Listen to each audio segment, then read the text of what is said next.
avez fait un formidable film d'amour, un amour pur, romantique, mais qui est en même temps une critique sociale. Le procès d'une justice plutôt raciste où la parole d'un noir ne vaut pas celle d'un blanc. Et pourtant, vous avez voulu privilégier avant tout l'histoire d'amour, ou en tout cas la magnifier, comme si le message que vous vouliez faire passer, c'était que l'amour était plus fort que tout, plus fort que l'injustice, plus fort que la violence. Ouais.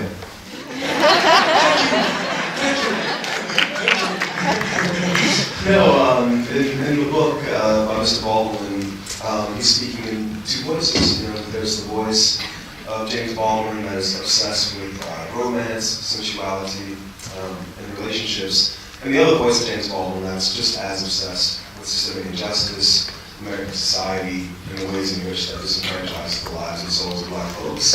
And so for me, it was about a balance between the two, but it was like chemistry. You know, certain properties have different densities in chemistry, so you need less of them to arrive at parity. You know, an H2O to make water is not even the amount of properties, but out of balance, you get agua. So that was our intent.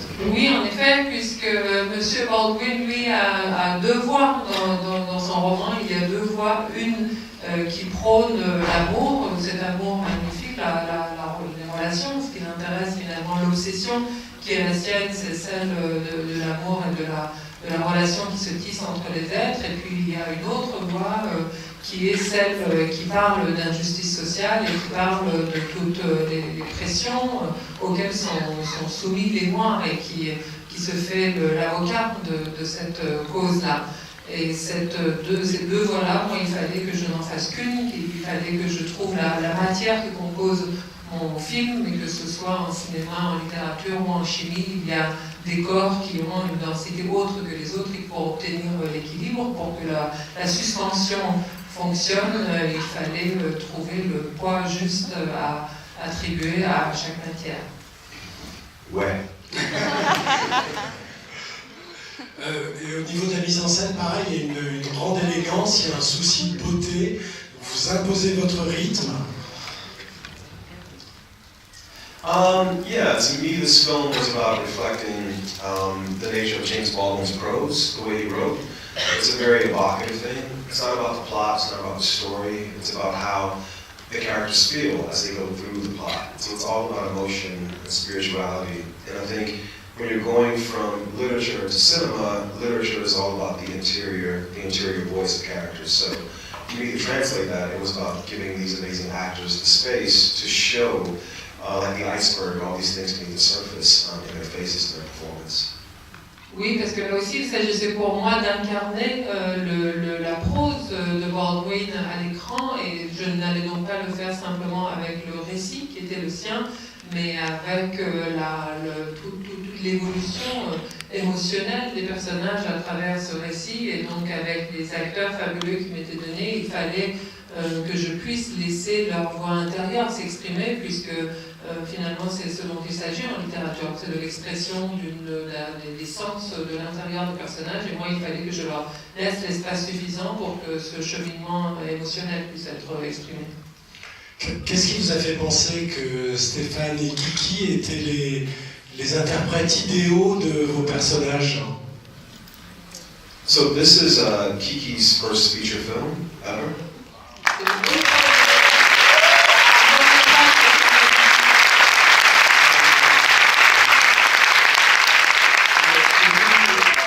The character Tish, she has two voices. She has to be both a girl and a woman at the same time. And when I saw Kiki's audition, I could tell that she could be both a girl and a woman at the same time. She had this duality. Il y avait quelque chose de fondamental dans le personnage de Tish dans cette histoire, c'est qu'il y a deux voix en elle aussi. Il y avait la voix de la jeune fille et il y avait la voix de la femme. Et cette dualité-là, je l'ai perçue immédiatement dès que Kiki est venue faire une audition.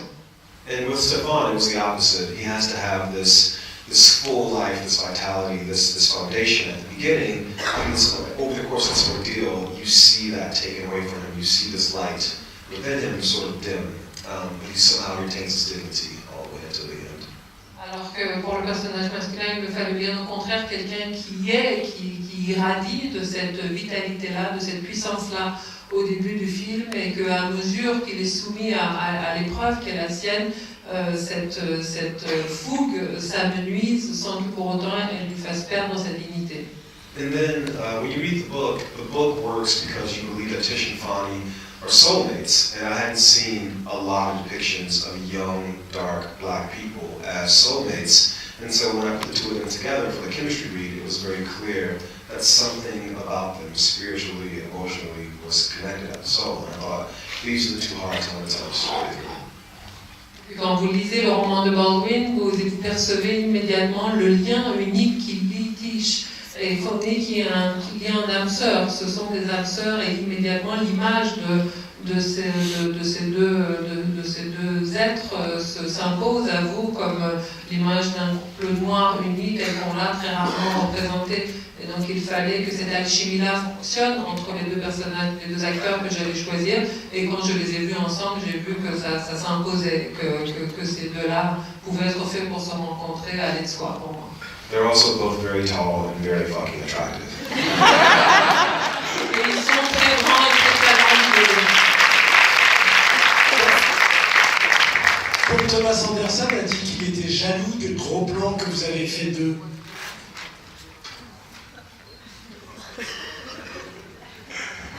I mean, what?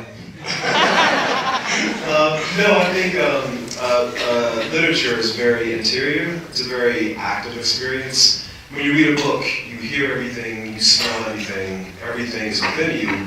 And cinema is very passive. You guys are there, the screen is out here. So it's much more difficult to bring you into the world of the characters. And so these close-ups, these direct-to-camera moments are the best way I find to take passive empathy, and make it active empathy. Là aussi, la littérature est extrêmement active, elle vous permet vraiment de sentir, de toucher, de vous approprier tout ce que ressentent les personnages et tout ce qui est donné à sentir dans un livre, alors que le cinéma est un art qui se perçoit de façon très passive. Vous êtes là face à un écran et c'est l'écran qui vous donne tout.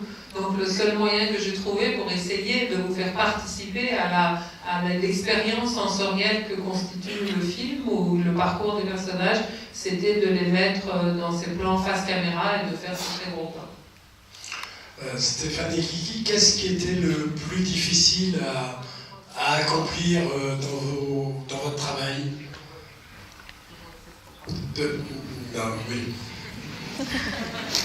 I think for me the most difficult thing was allowing myself to be as tender and as vulnerable as Tish is.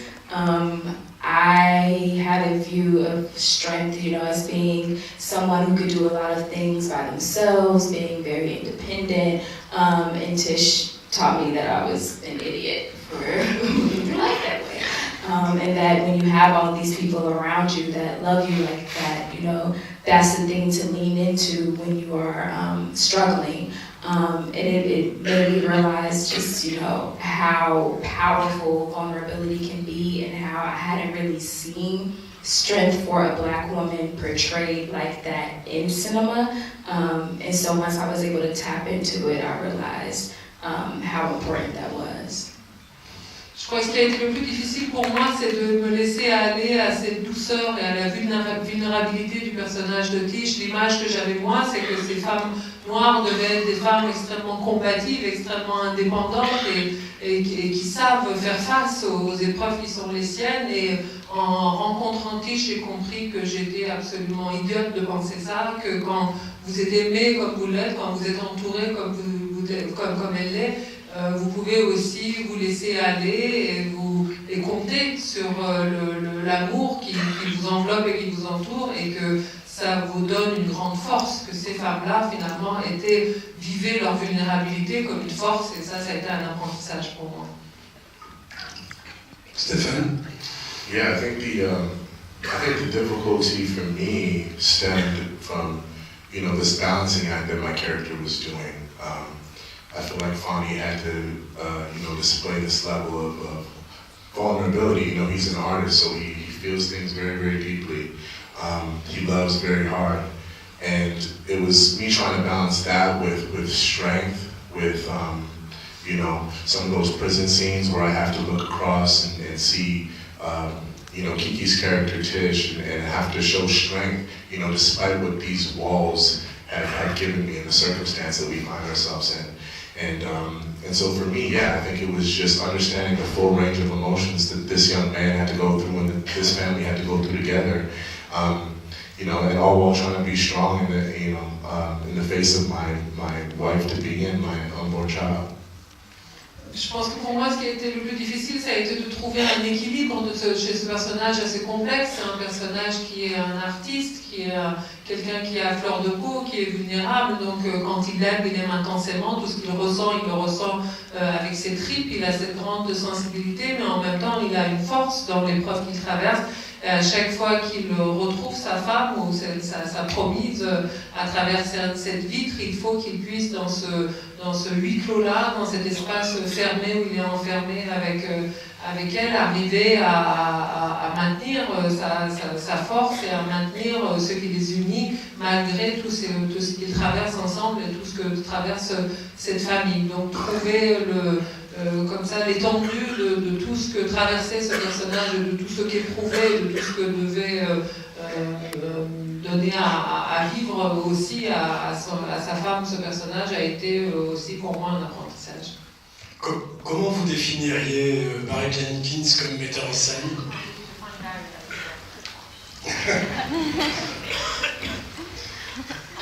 Barry's great. No, How did you work with him? No, I mean, working with Barry was, you know, particularly really wonderful for me because, you know, this being my first feature and coming in with such a large responsibility, of course, I was putting a lot of pressure on myself.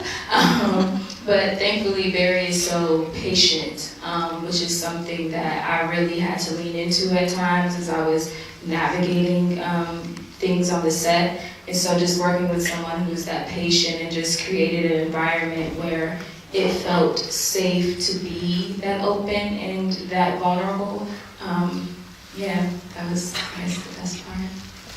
Pour moi, ça a été un bonheur de travailler avec Barry parce que c'était mon premier long métrage et en même temps, j'avais la responsabilité d'avoir un rôle si important. Donc, c'était assez flippant de me retrouver dans cette situation-là.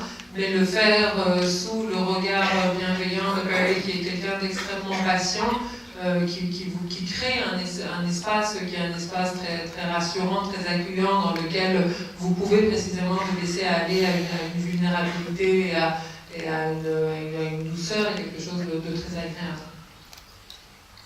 Stéphane? Yeah, I mean, you know, working with Barry was a dream come true. I've been a fan of Barry for a long time. He's one of the great directors that we have working in this business today, one of the great humanists we have in this business today, and for me it meant so much to be able to follow his vision, follow the vision of Baldwin. You know, so thankful that he created this environment that was conducive to this sort of intimate, you know, type of storytelling. And you know, him along with James Laxton, we really couldn't have asked for, you know, a better pair of eyes behind the monitors to, you know, to give us feedback and to support us and encourage us and allow us to, you know, find ourselves within these characters. Pour moi, c'est tout simplement un rêve qui est devenu réalité quand j'ai pu tourner avec Barry parce que j'admire beaucoup son travail depuis longtemps.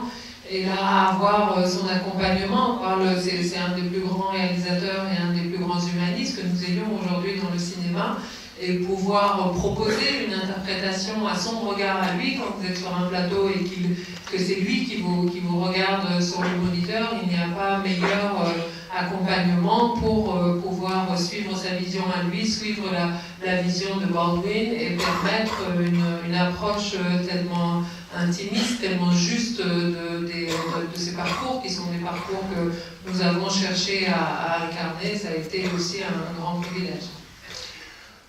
Paris, l'action du livre se déroule en 1970, enfin 74. Est-ce que vous avez hésité à un moment donné à la transposer de nos jours? No, it always felt like the right thing to do to allow the book and the film to remain set in the early 1970s. To me, the power in that was to show how these problems Mr. Baldwin was talking about have not been addressed. You know, I think it would have been very easy to make this a contemporary film because so much of it is relevant to today, but it's been 45 years since this book was published, and everything that happens in it is still happening today.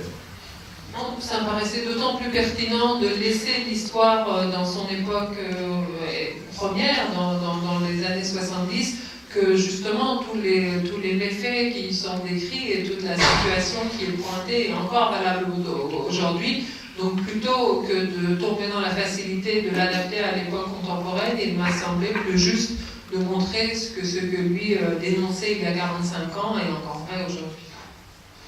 Comment vous avez parlé de la lumière que vous vouliez avec votre chef opérateur? Parce qu'il y a un travail énorme sur la lumière et même les couleurs presque. Yeah, the visuals of the film, with this movie and with Moonlight, they come directly from the main character. You know, if Sharon from Moonlight was the main character in this film, it would look different. And if Tish from Beale Street was the main character in Moonlight, that would look different. So, The Light was about reflecting how a 19-year-old girl, the whole movie's about memories. It's like the best moments of her life and the worst moments of her life. And so the light, the color, the saturation, all those things were dictated by Kiki. Donc, exactement comme dans Moonlight, là, ce dont il s'agissait, c'était de mettre en lumière le personnage principal, puisque c'est vraiment cette jeune fille de 19 ans, ses souvenirs, puisque tout le film, c'est sa mémoire, finalement, ses meilleurs et ses pires souvenirs. Et donc, tous les choix en termes de couleurs, tous les choix visuels, la saturation de l'image, tous ces choix-là sont là pour mettre en lumière et mettre en valeur le personnage de Kiki et son regard. Vous dites que vous êtes venu en Europe l'écrire, comme Moonlight. Pourquoi vous aviez besoin de venir en Europe l'écrire? Oh, because I was imitating James Baldwin. Il fallait que j'imite James Baldwin. On va peut-être passer la parole au public, je ne sais pas si c'est prévu, si c'est pas prévu. Non? Si? Oui, il y a un micro.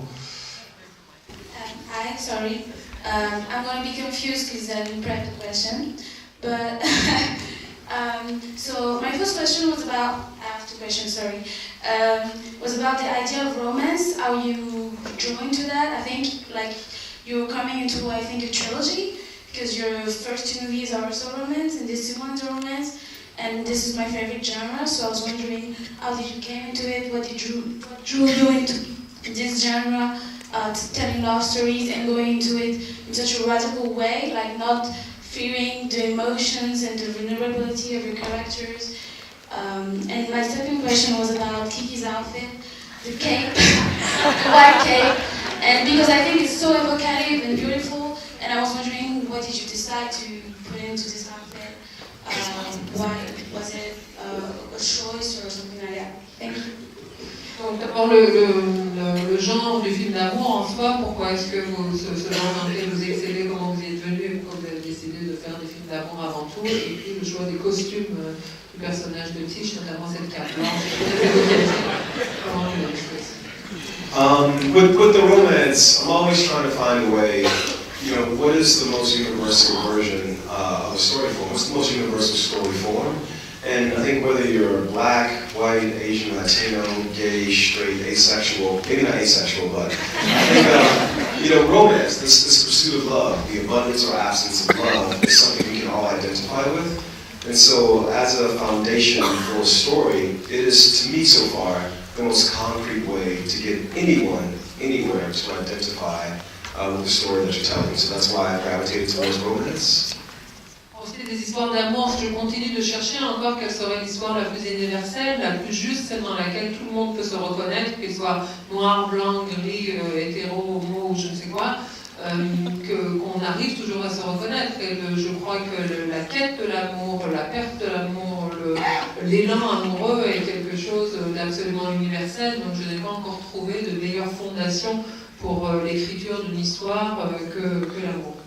With the cape, most of the wardrobe in the film is taken from thrift store shopping from our costume designer. James Baldwin wrote a lot of really detailed aspects of the costumes in the book. But for us, the idea was, this is a very poor family, but they're a family with dignity. And so Tish wouldn't have many things, but the things she'd have, they would be well taken care of, and they would be very special. And the movie is this series of memories, as I said earlier, that Tish is having. And so what does a young 19-year-old girl know to remember herself in? The most beautiful thing possible. And that was why we arrived at the Cape. Et pour ce qui est de la garde-robe de Tish, en fait, il y a des détails assez précis dans le roman de Baldwin sur la façon dont le personnage s'habille, et notamment dans la famille de Tish. C'est une famille qui, certes, n'est pas riche, mais qui est extrêmement digne, et donc qui prend soin de son apparence et de ses atours. Et en l'occurrence, Tish, comme je le disais, ce film est fait de ces images visuelles, de sa mémoire à elle. Et dans sa mémoire, une jeune fille de 19 ans, qu'est-ce qu'elle retient quand elle se projette dans ses plus beaux souvenirs? Elle se projette dans ses plus beaux atours, en l'occurrence, c'est cette carte blanche. Did you like that? Oh, I loved it. Une autre question? Hi, my name is Ashil. Question and comment. First, I want to say thank you as an enormous James Baldwin fan. I think one thing that Baldwin did really well was give us a language to excavate some of the horrors that, comes to being black in America, but also celebrate the joys that appear in those very dark moments. And I think what you've done here is you've given that language a very expansive canvas. You've given it color for us to celebrate. So thank you for that. And my question, so it's really interesting for me to be here as an American watching If Beale Street Could Talk in France, in an audience that's predominantly white, and also I imagine predominantly French. And this is something I've been thinking a lot about as an American, and what it means for black art to be consumed here in this space, in this context. Is it okay what it means for black art to be consumed in this space, in this context? Are there certain questions that you would want a white French viewer to ask that you may not necessarily want, a white American viewer to watch? Because I think sometimes one thing that often happens here in France when people consume American products, it's very easy to point the finger and be like, oh, that's happening in America, that's happening over there. But there's in a way that you can also sort of draw parallels between what might be happening here in France and the things that we don't see. So I guess, sorry, long story, but my question is, what questions would you like the white French viewer to ask themselves after seeing this?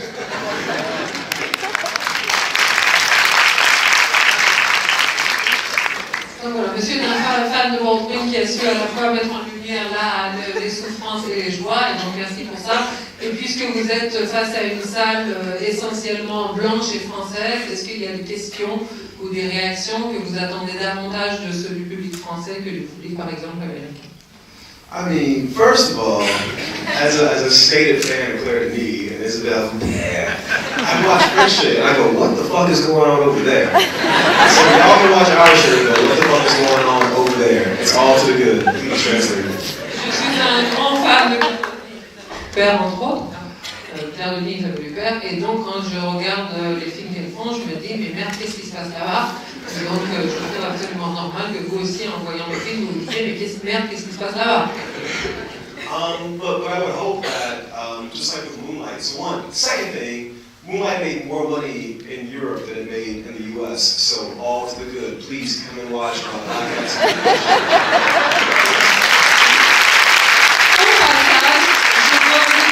Moonlight a remporté plus de succès et donc d'argent en Europe qu'aux États-Unis. Donc allez les Européens, soyez sympas, continuez d'aller voir mon film de noir, ça me fait du bien. But ultimately, when I make a film, I have a very small audience I'm making that for. Moonlight was made for Terrell Alvin McCraney. Beale Street Could Talk was made for the James Baldwin estate. There are some of the James Baldwin family here. If you're part of the James Baldwin estate, can you please stand? I see Trevor right there. Can you please stand, Trevor, please? Thank you for allowing me to make this film. So really, as small an audience as possible, I make it for them, and then I just release the work into the world. But it's why I love to come to a Q&A, because rather than ask that question, I want people to, I don't want to be antagonistic, to feel comfortable enough to stand up or come up afterwards and ask me. I've had this experience with Moonlight, it's new with Beale Street, but I went all over the world with that film, and you wouldn't believe how many people said to me in many different languages, many different colors, I had no idea how much I needed to see this boy's story. And so I don't put the question to them. I don't consider what they think or how they're going to feel. I just try to make it for as small an audience as possible and then be open to whatever reaction being white in France engenders you to have to the film. But please go see it on, what is it, January 30th, right? Go see it, Stephan. Le film sort le 30 janvier. And then y'all can email me all the questions about white French society you want to ask me about. Please, I will be there for you. Donc, si tant est que je fasse le film pour quelqu'un, le public que j'ai en tête au moment que je le fais est toujours un public extrêmement restreint.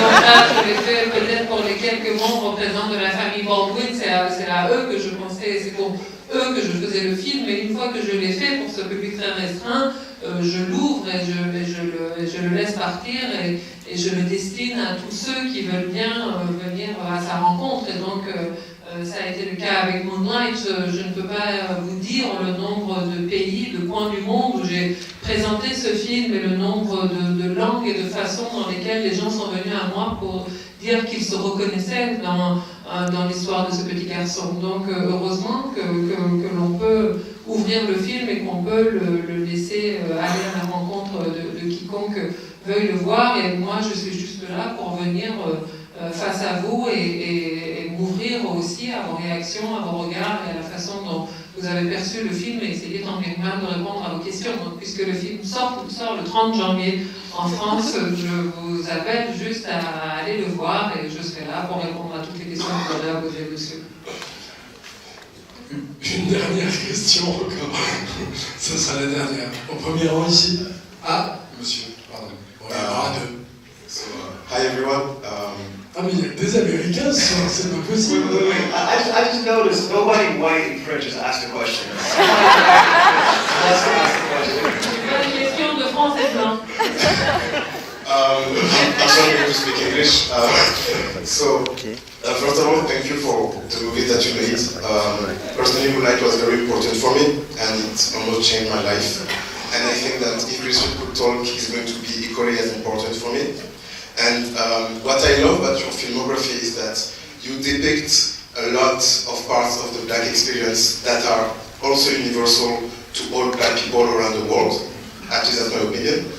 And what I want to ask you is there a part of the black experience that you are not able to portray in Moonlight, or if Beale Street could talk, that you would want to portray in future projects, and what they are? Thank you very much.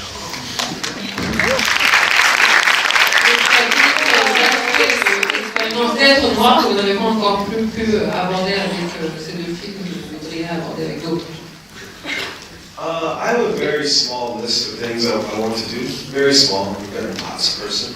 I want to make a movie about where I'm from. That was Moonlight. I wanted to make a movie about systemic injustice, and I wanted to adapt James Baldwin. That was Beale Street. And then the third thing I wanted to do was make a movie about American slavery. And so I'm doing that now with the Underground Railroad. Beyond that, I don't know. Maybe I'll just stop once that's done. But yeah, I'm kind of covering all my bases so far. But it's not about the black experience for me. It's not about culture. It's just about characters. And so hopefully I'll keep reading and I'll discover other characters, other voices, and they will grab me the same way these ones have grabbed me so far. Je suis quelqu'un d'assez modeste, j'ai pas beaucoup d'ambition, j'ai peu de choses que je veux faire dans la vie. Jusque-là, j'ai voulu faire trois choses. J'ai d'abord voulu faire un film sur d'où je venais, ça a été Moonlight. J'ai voulu faire un film sur l'injustice et adapter Baldwin, ça a été Beale Street. Et je veux faire un film sur l'esclavage en Amérique, et c'est ce que je suis en train de faire maintenant. En dehors de ça, une fois que ces trois buts seront atteints, qu'est-ce que je vais faire? Est-ce que je vais arrêter? C'est possible. Mais je crois aussi que finalement, mon ambition ou mon désir n'est pas de faire des films sur l'expérience noire. C'est pas de ça qu'il s'agit. Il ne s'agit pas de représenter une culture, mais il s'agit plutôt de porter la voix de personnages. Donc je vais continuer de lire et j'espère rencontrer d'autres personnages dont j'aurai envie de créer et d'écrire des histoires. Affirmative action. We need a question from a white French person. La dernière question sera une jeune fille blanche et française. Apparemment, je sais pas. Tout à fait, je suis française. Je me demandais dans le contexte du mouvement MeToo, est-ce que les deux acteurs principaux ont été payés de façon égale?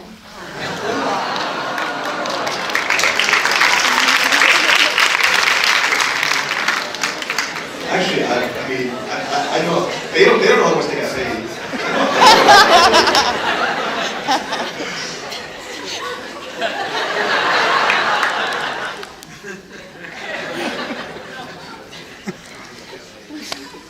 Oh, it's in English. Shit.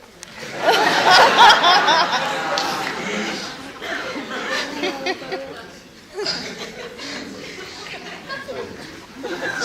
have to talk all together, I think.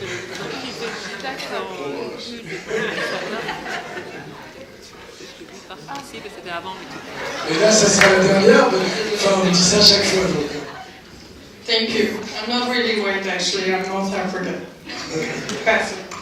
I was wondering about the importance of the sculpture of his job in the movie. That's it. L'importance de la sculpture pour lui dans le film, pour le personnage. That was very personal for me. It was maybe the most personal aspect of the film. Growing up, I never saw anybody who was an artist. I didn't know any black people who were artists until I was already in film school. I was 22. And when you see black artists, it's, you know, Jean-Pierre Lavoignat, you know, it's already somebody who's famous. But we don't see everyday black people creating art. And so it was really important for me, going from the book to the screen, to really solidify that Fonny has decided he wants to create art. And it's why when the spring comes over, he picks up the art and he hits it. He's like, he's pounding on it, because I want to demystify this idea that you have to be special to create art. There's nothing special about me, I'm just a guy.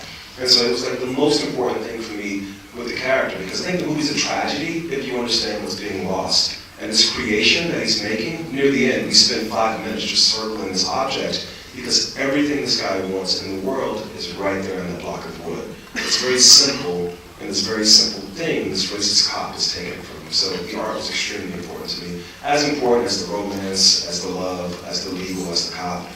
As important, the most important to me, to be honest.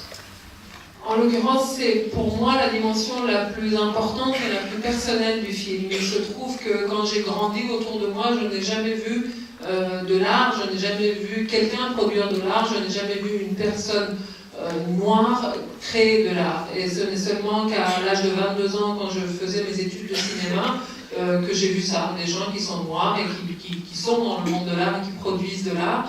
Et je ne suis pas le seul à ne pas en avoir vu. De façon générale, on ne parle pas d'artistes noirs, ou quand on en parle, c'est de Jean-Michel Basquiat, c'est des gens connus, mais on ne voit pas des gens au jour le jour vivre avec l'art et être noirs. Et donc pour moi, c'était très important que ce personnage vive de cet art-là, qu'il ait ce rapport avec cet art, et c'est quelque chose de très concret, c'est tout simplement le fondement de sa vie, c'est sa raison d'être. Et donc c'est pour ça que quand son copain vient à la maison et qu'il prend cette statue, qu'il la soupèse, qu'il tape dedans, il fallait pour moi que ce soit concret aussi, la façon dans l'adaptation du roman au film, que l'on voit cette dimension extrêmement concrète et ancrée de l'art dans la vie du personnage. Et ce film-là est une tragédie, et c'est très important de voir que la façon dont cette tragédie s'opère, c'est la perte de cette création-là. Donc c'est vers la fin du film qu'on tourne comme ça pendant 5 minutes autour de ce morceau de bois, parce que finalement ce flic, ce qu'il lui a enlevé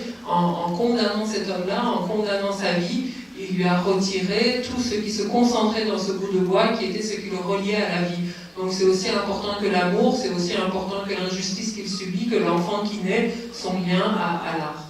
Because it goes back to what Homeboy was saying. We don't see black men create art. And so if you don't walk into a cinema and see this, Fonny could become Jean-Michel Basquiat. Or somebody could walk into a cinema and see the example of a black man creating and go, I want to do that. And so it was so important to me that we don't just say he's a sculptor, but we see him fucking sculpting.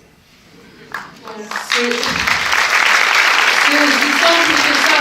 suffit de voir les choses pour qu'elles existent. Il faut voir que cet homme fabrique de l'art. C'est aussi simple que ça. Vous pouvez aller dans un cinéma, voir cet homme faire de l'art et devenir un Jean-Michel Basquiat. Il faut le voir pour que ça existe. Donc il ne suffisait pas de dire qu'il était sculpteur, il fallait le voir en train de faire de l'art.